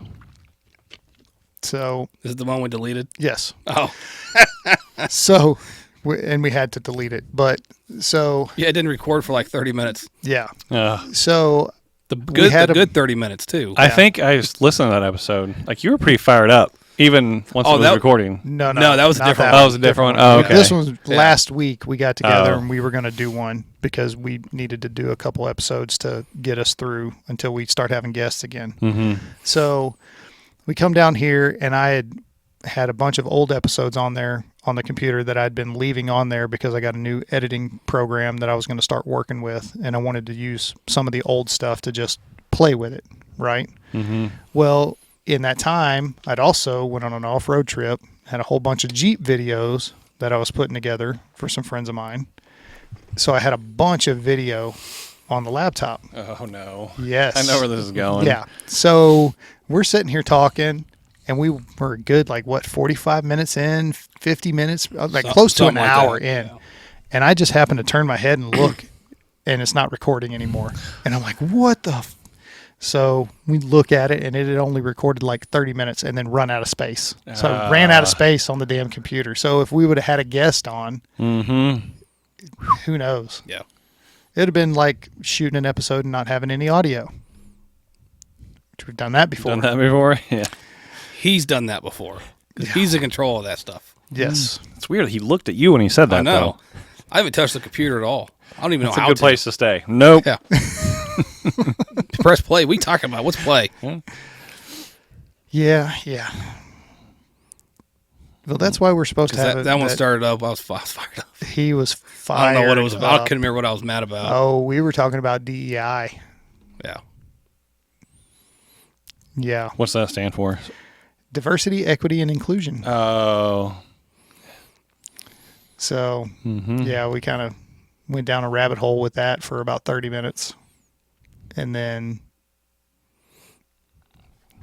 Nothing. nothing. Because it was the class we took on. It irritated me. Yeah. Yeah. Yeah, we did a class recently. It was a 3-day symposium, company officer leadership, put on by the IAFC, International Association of Fire Chiefs. Mm-hmm. And had a couple good classes. David was one of them. Had this captain from Norfolk that was really good. I think we need to reach out to him. Yeah. It had to be a Zoom deal, but Yeah. He had a lot of good leadership stuff to talk about. Some of the other speakers, not so good. That's every conference or symposium you go to. Yeah. And then we spent a whole morning talking about diversity and equity and inclusion. And it's one of those things where it's like you're talking about stuff that doesn't matter in the grand scheme of things. In the grand scheme of this is a life safety job. Mm-hmm. And for me, and I got no problem saying it, I don't give a fuck if you're a man, a woman, gay, straight, black, white, transgender. I don't care. For me, it boils down to can and will. Can you do the job and will you do the job? Mm-hmm. That's all I care about. And adding all that other stuff in, like making sure that you hire a certain amount of this or a certain amount of that. And like, I think you're setting yourself up, especially in something that's life safety, you're setting yourself up for failure. Yeah. So, and I think it's kind of ridiculous that you would do it in a career field like this and not have it reach out into, like the example I use is, okay, you want to do that here? Fine. I want to see it on the Chiefs too. Mm-hmm. You know, we need a left tackle that's in a wheelchair. You know, that for real. If it's good enough for us, it's good enough for them. And it's not so you're telling me it's they more make too important, much money. It's more important to have the right person for the job in that, regardless of, their color or whatever. Mm-hmm. But for the fire department, the police department, I want to play in the NBA. Yeah. Be a power forward. I think you'd be probably the worst one in the league, but if you identify as a power forward, then go for it. Still a power forward. True. I think I get cut in the first 5 minutes. Like, you want me to run? What? Yeah, I'm not doing that. I'm not running. I'm going to stand right here in the post. Well, then they're discriminating against you for your lack of running ability. That's right. Yeah. So, I mean, for me, it's pretty simple. It comes down to respect, too. Can and will and respect. You treat me with respect, I will treat you with respect. Yeah. And I'm gonna default to treating you with respect until you've chosen not to, and then I won't. Yeah. It's pretty simple. Treat others like you want to be treated. Yeah. Yep. I agree. That's the golden rule. Yeah. And then the other thing about that class was about the speaker was a deputy chief or something. Yeah, she's a deputy up in Canada. Yeah. And she shared a story about how somebody had blue hair and they changed the policy so they could have blue hair, and then somebody else had sideburns that were cut wrong. So and instead of the policy was if you could have sideburns, but they had to be parallel with the ground. It was an old policy, but that was the policy. Mm-hmm. A chief officer had a firefighter who was not following the grooming standard. So he was having issues with it. He called her to help deal with it. She got down there, and instead of addressing the firefighter, took the chief into his office and chewed him out for messing with that firefighter. So cut his legs out from under him. And then they changed the policy. So I'm okay with changing the policy. 100% behind that. Yeah. Because that is a dumb policy. I'm not going to deny that. Yeah. But that's the policy that's in effect right now. So that's the policy we enforce. In 3 days, if it's changed, great. Then do what you want. Then grow back. I'm cool with it. But the point in time, you need to enforce the policies that are, because now all you've shown everybody is, hey, if I don't like this policy, I have to follow it and we'll get it changed. But until then, I'm going to do what I want. Yeah. So you're lowering your standard. And I agree. There's always going to be policies people don't agree with and they don't like or need to be updated or changed with the times. And I'm okay with that. Yeah. And the first thing that comes to my mind when I hear that, I'm sure that department was in such perfect working order. That's what they should be worried about. Oh, absolutely. There's no other problems to fix. Yeah. Yeah. Well, and I think, go ahead. I was going to say, it's easier to address and quote unquote fix the problems that are small like that because it doesn't take any effort. Yeah. No, I do agree. Fixing a small problem can go a long way with morale, but you still got to fix the big stuff. Yeah. I mean, it's little baby steps because you're not going to change something big overnight. So you start changing small things, and you work your way up, but you still need to fix these big ones, so you still got to work on them. It sounds like there's probably more to that story too that they didn't share. Probably. There's some more to it. I'm sure it was But yeah. make a point. Mm-hmm. Yeah. It just was poorly made. Yeah. A lot of people got mad. Yeah. So the wrong crowd at Yeah. that. It led to probably 20-minute sidetrack Yeah. Mm-hmm. of like, basically somebody called her out on it of, hey, you cut that chief's legs out from under him. Well, no, I didn't. No, yeah, you did. Yeah. It's kind of hard to see that any other way. Yeah. I don't know. I mean, that was the story we got. Yeah. And I didn't change it any. Yeah. Yeah. No, I believe that's what you were told. Because we were sitting there and I mean, that stuff shocked happens. look on our face. You're like, what the fuck? Yeah. So, I mean, I don't know. Shaving's not a hat I'm going to hang my hat on or be the hill to die on. I mean, do I think we should be clean shaven? Yes. But is that the policy? No. Yep. And that's, tons of departments. Yeah. I mean, police departments, fire, EMS. Across the board now. Yeah. It seems like. There are still departments though that follow that grooming policy. I mean, it's been 10 years ago, maybe or so. I read an article about a firefighter in Pittsburgh who wanted to have a beard because he was Muslim. And they said, no, that's not the grooming standard. You can go work in this section, but you can't be in suppression. And he filed a lawsuit and he lost. They fired him. Well, wearing. And 10 years later, Yeah. now it's everybody can have a beard. What's the length you can have a beard and get a seal on your guys' mask and stuff? So they say an eighth of an inch is what our grooming policy is right now. Yeah. So, But because they're positive pressure, you can go longer and still get a seal. It's not like, like the old ones where you had to create your seal. Then you had to be clean shaven or you could have stubble, but even that was kind of iffy sometimes. The technology's come a long way. It's changed things. Yeah. I know I've had a longer beard than this and I've had a seal. yeah. I just haven't shaved for a couple of days. Well, and I know my old face piece, I never had a seal. I ate smoke at every fucking fire just because of how my face was shaped and the mask they gave me. Mm-hmm. And it just, if I turned my head, my Yeah. seal broke. So, and I was always, fucking baby face. I still can't grow a beard. I'm trying. It's okay. I'm working on it. Get on Shut up. social media and buy all that stuff they say is going to make you grow a beard immediately. I'm sure it's going to work. Oh, no thanks. I'm just going to do it naturally. You're going to be 90 years old and still not have a beard. You know what? And it's And funny. I'm going to look like a ZZ Top. It's funny because my dad could grow a beard in like 6 hours. Like he was just, could look like a mountain man. And he didn't shave whenever he was home from work. So in like the first 3 days, full on. Didn't pass that on, huh? Yeah, did not. But my grandpa can't grow a fucking beard. Couldn't grow a beard. So Interesting. I don't know where my dad got it from, but wasn't from him. Yeah. I grow a nice beard. Mm-hmm. Yes, we're all aware that you can grow a nice beard. Retirement, throwing my razor away. Oh yeah, I'm for sure. I've already thrown mine away. I use know, but you're like clippers 2 now. years in of not shaving. Congratulations. That's 2 years. Good work. Oh, fuck you guys. I thought you were going to tell me I just shaved on Monday. No, I haven't. Whenever they came down with the whole new grooming policy of you could have, whatever, I stopped. I use clippers, and I'll Yeah. get it down close, but yeah, I don't shave anymore. Like shave. Mm-hmm. So I do most of the time. There's days I'm lazy and I'm like, nah, I'm good. I don't feel like it. yeah, But for the most part, I still shave. That's a me thing. yeah, Doesn't say I have to have a beard. Yeah, says you can. yeah.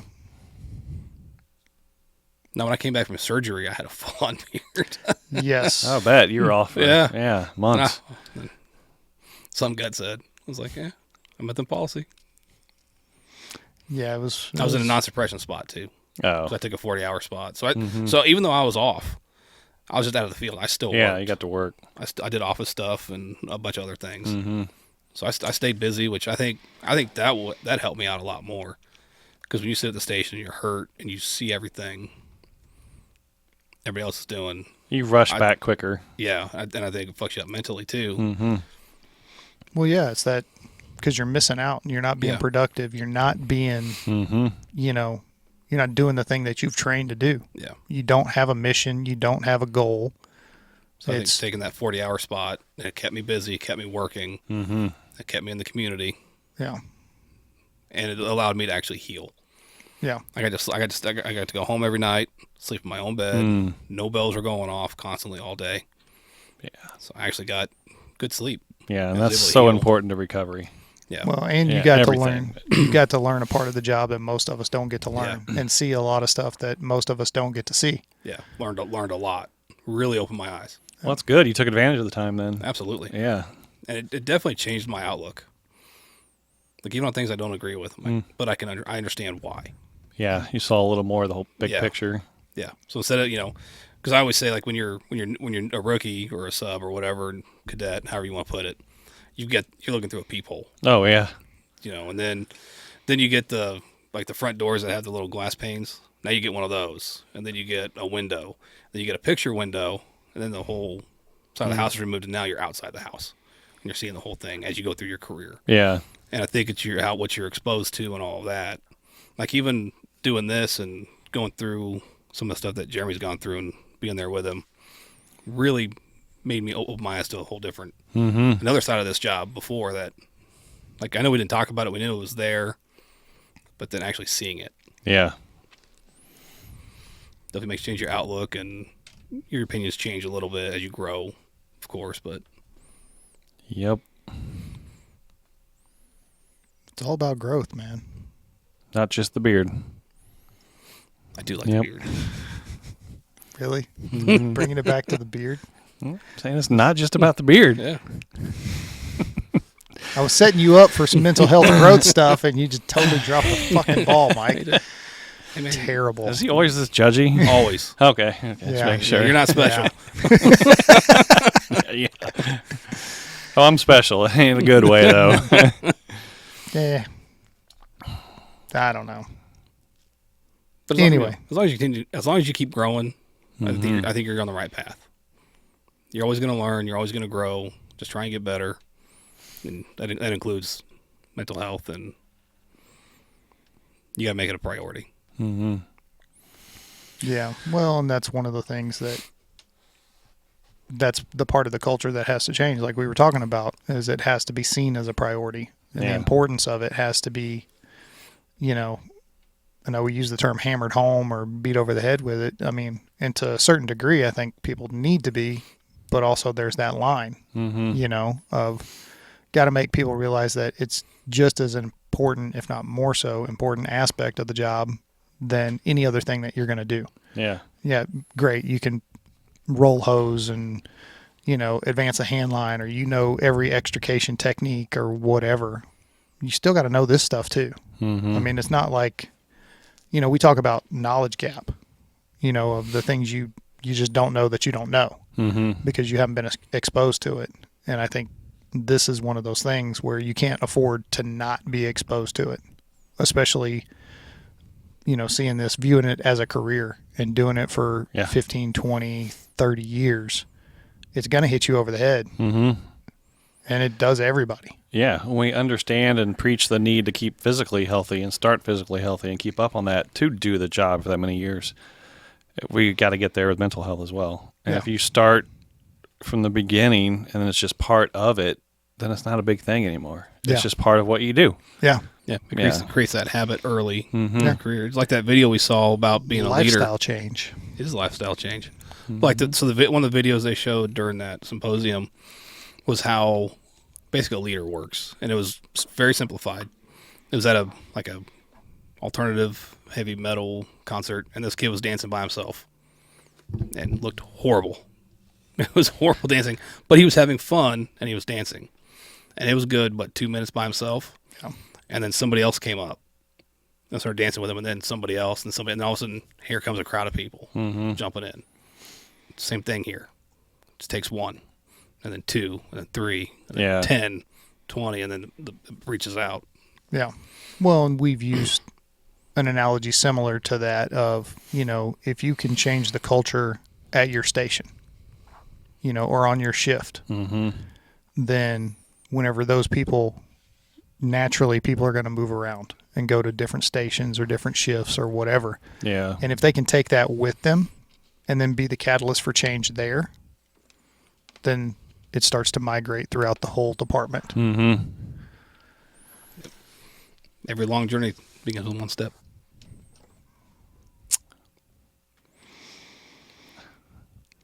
Now we're on to cliches. Yeah. I bounce around a lot. It's true, though. It is. I'm like an Cheesy, astronaut on but the true. moon. Yeah. I just bounce around. Yeah. Well, it's It's applicable.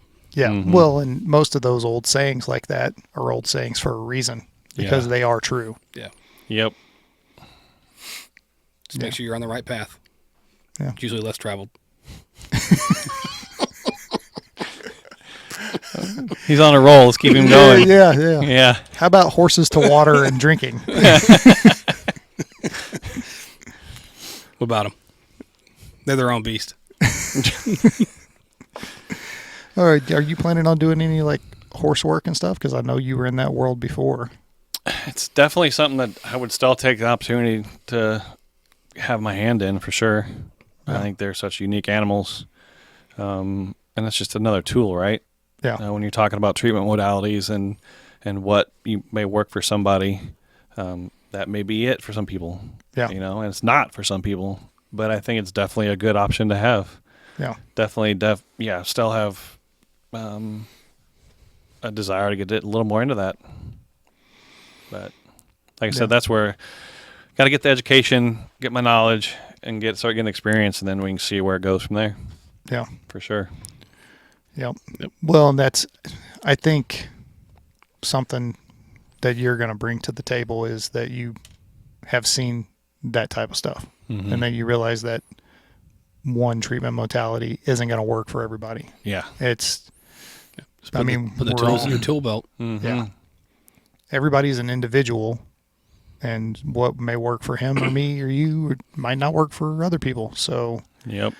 I think the important thing, and something that we preach a lot, is the importance of not giving up and of trying different things Yeah. and not being afraid of saying, okay, this is not working.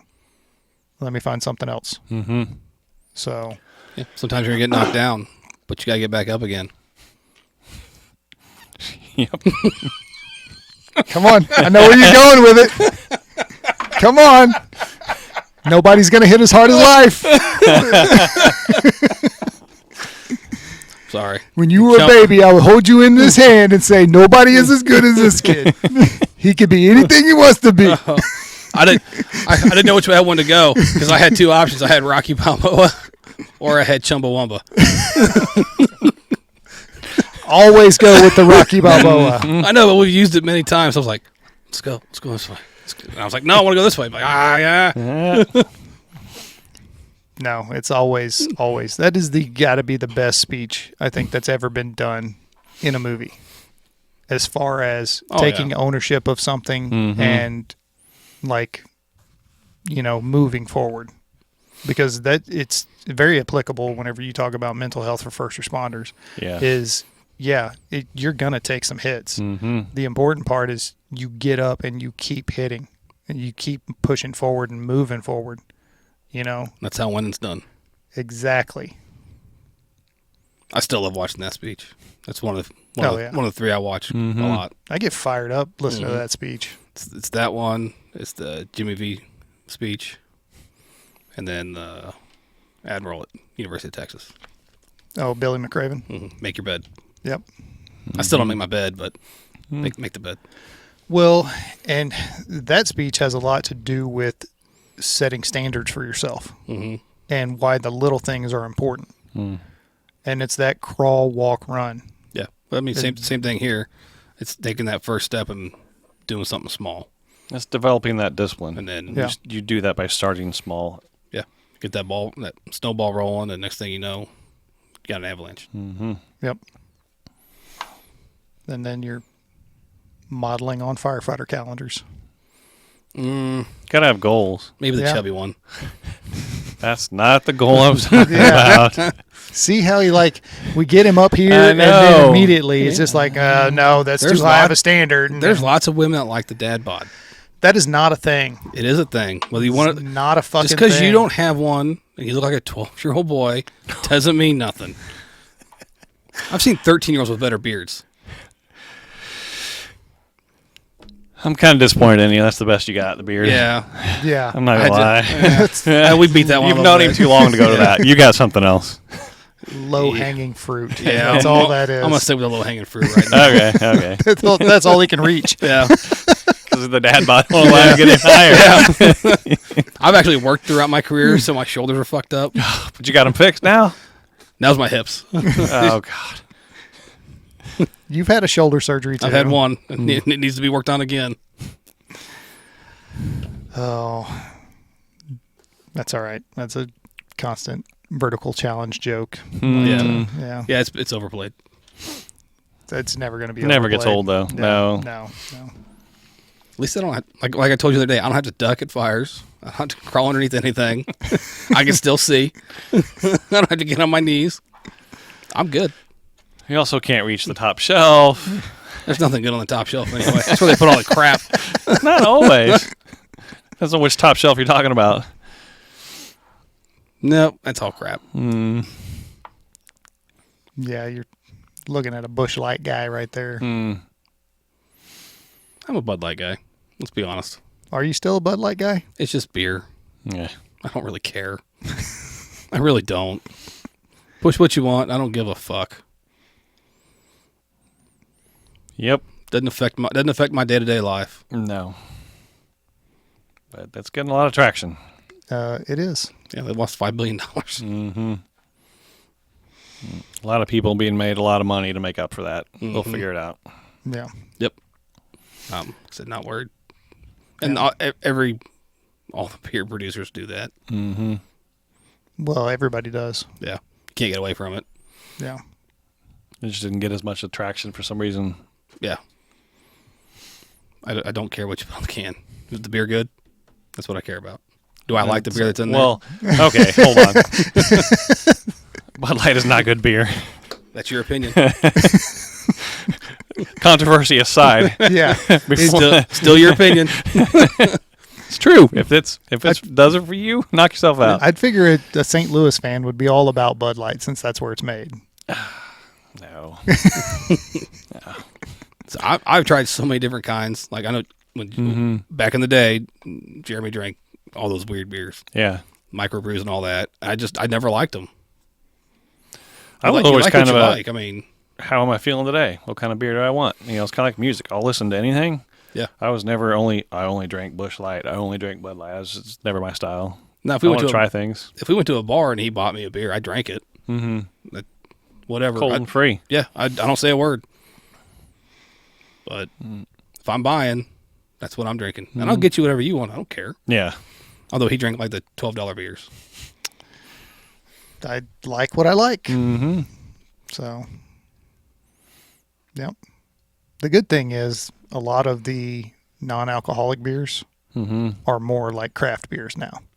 Ugh. I haven't tried any of them, the craft, non-alcoholic beers. Some of them are pretty spot on. Yeah. Some of them are not. Like, I can't tell the difference between Heineken Zero and Heineken. Yeah. They both just taste like crap. Yeah. But, I mean, one has Heineken's alcohol. one I did try, and it was. Yeah. not But, I've like, only had Heineken taste good one time. so, It was 100 degrees, and I just got done doing mowing and landscaping at a side job, and the guy gave us my Heineken. I'm like, fuck it.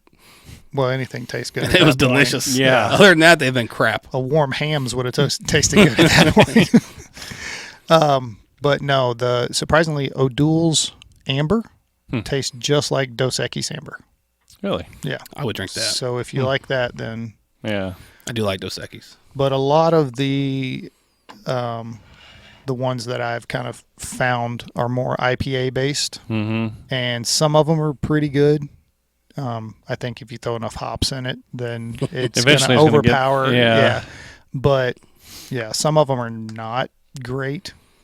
We got some the other day, and it was like this tastes like club soda almost with like some hop flavoring in it. It was pretty bad. Yeah. So they're not all winners. No. Let's just say that. But even that stuff anymore, I barely drink. Mm-hmm. Like Guinness makes a non-alcoholic, and it tastes pretty much like Guinness. Yeah. But I've had those in the fridge. I've still got 2 of them in there, and I bought those before Halloween. Yeah. So it's like, Yeah, I'm not a Guinness guy either. I mean, I loved Guinness, but I can drink even at one, and then I was pretty much done with it. I'm at that point now where I'm going to drink water most of the time. I'll drink a Gatorade or something like that if I want some flavor. Yeah. But I hardly drink anymore. It's very rare. Did you drink while you were recovering? Did you have drinks at all during that? Because yeah, I think the older you get, you start throwing in stuff like that, it just slows down recovery. I think it does. Yeah. no, it absolutely does. Because it messes with your sleep too. There's so much Yeah. science behind that now. Yeah, and it affects, it does stunt the healing process because it affects inflammation and things like that. And some people would have more effect than others just because of the Yeah. way their bodies are. Yeah. Yeah, I think the entire time I was off, I don't think I drank at all. Nice. It's just like whatever. I think eventually most people get to an age where like, I don't need that anymore all the time. Yeah. And then when they want to, they go do it. Yeah. No, over the summer, I know we'll go to the pool at my parents' house, and I'll probably have a couple, but not many. Yeah. Especially since my brother they just had a baby, so I'd rather be sober for that. Yeah. You're going to be on lifeguard duty. No, not my kid. Let's be honest, I'm still going to have both eyes on him. Yeah.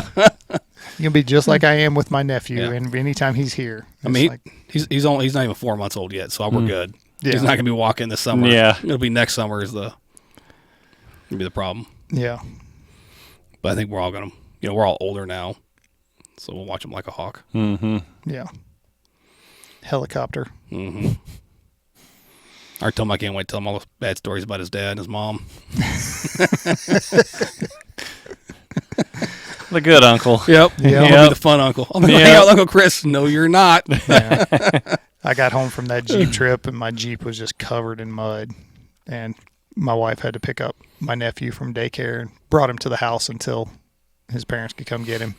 And they pulled up, and he's like, why is it all covered in mud? And he's like, well, because Uncle Jeremy went off-roading and camping and whatever. And, and he's like, oh, and I'll go too? Yeah. Like, yes, yes, you will. Yep. Here in about 4 years or so. I want to give him till he's pushing like 8 or 9, and then I think it'd be better for him. Because I think right now it'd be too much for a 4-year-old. Yeah. It'd be too hard on you, too. At that age, they can start, helping with things and start learning those skills. Yeah. Very true. So Cool. awesome. Cool. Great. All right. Well, Mike, Yeah. closing thoughts, buddy? Thanks for having me back. Appreciate it. Thanks for coming. Sorry it took so long to get you back on. It's all right. It happens. It happens. He's a busy guy. Yeah. Hopefully someday. Yeah. Closing thoughts. No, keep doing what you're doing. You like the idea, the mentality. Keep getting guests on and spreading the word. I read something not too long ago that majority of podcasts don't make it past 20 episodes. Yeah. Which is 20 weeks. So you're in the top. It's like 1% or 3% of podcast. So you're over that hump. Yeah. Just keep at it.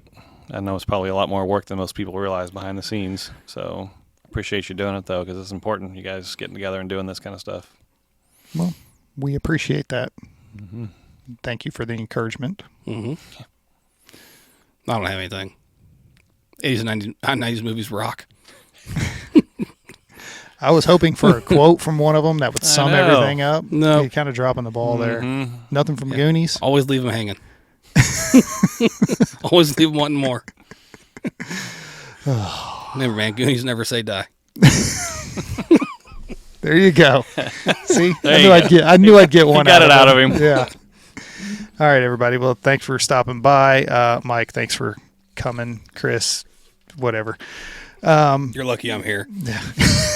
Fire me. Hashtag fire Chris. Do that. We'll take a poll on Instagram. How many people want to see Chris gone? How many times can I vote? Or just leave it in the comments. How many times can I comment? How many times? Well, you just got to create a new account every time. First off, your vote doesn't count. Yeah. Oh, shit. Every vote counts. We're going to get an influx of new subscribers on YouTube. And it's just be him creating Creating accounts. profile. Yeah. Fire that guy. He's terrible. His beard is stupid. I agree with 2 of those 3 statements. Oh, all right. Anyway, thanks for stopping by. Remember, if you are struggling, reach out. There are resources out there. If you know somebody that's struggling, reach out. Let them know you care. Let them know there are resources out there for them. And, take care of yourselves, and we'll see you next time.